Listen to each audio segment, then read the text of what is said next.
Hello amazing people, welcome back to Building Your Health Esteem. I'm Jerome Craig, your host, and today we're going to be talking about a very basic human function, that is walking. We are bipedal animals, we are up on our back legs, we are designed to walk.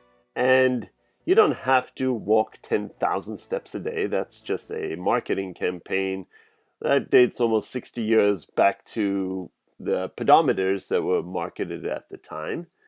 You know, it's very different for a 6'3" person like me versus a 5-foot person. That 10,000 steps is a very arbitrary number.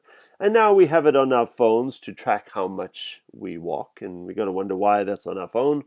Maybe it's just to make sure that we keep our phone with us so they can track us all the time. I don't know. But anyway, walking is super important. It is the way we actually recover from our sedentary time. And that includes our sleep at night.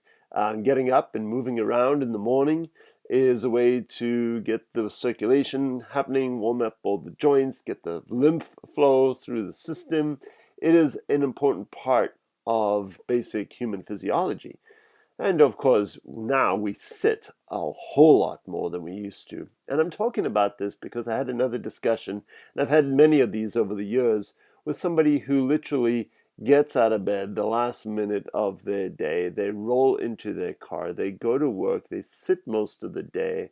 They don't really take a lunch break where they walk, and they drive home and they sit. And they are suffering because of that kind of routine. So I think that looking at ways that we can get those steps in are important, but don't get fixated on that number. Rather, think about the other benefits in your life.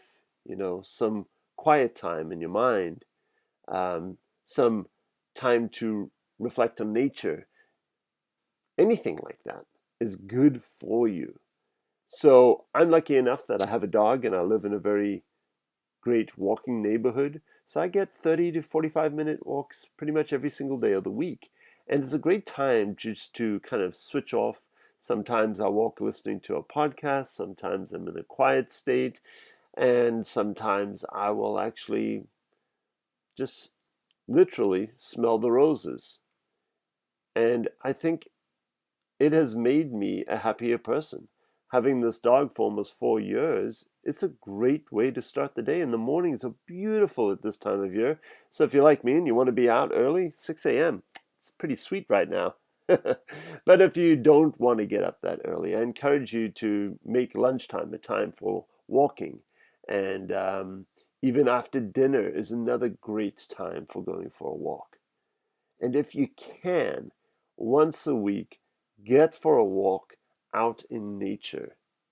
There are many famous John Muir quotes about walking in the woods. You know, every walk in nature, one receives far more than they seek, says John Muir.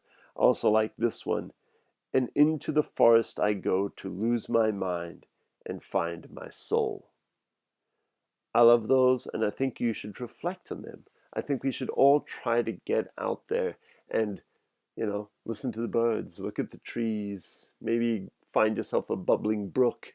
Time for reflection, time to get away from the hecticness of our modern world. I don't need to belabor this. It's going to be a short one. I just do believe that a walk is a super, super important thing to get into each and every day, even if it is just to escape others, if it's to get fresh air, or if it's to really commune with nature. All of those are really valid reasons. So get out there, do some good walking, and enjoy yourself. I'm going for a stroll in the woods this weekend, and hope to come back nice and refreshed, talk with you next week. Take care, my friends.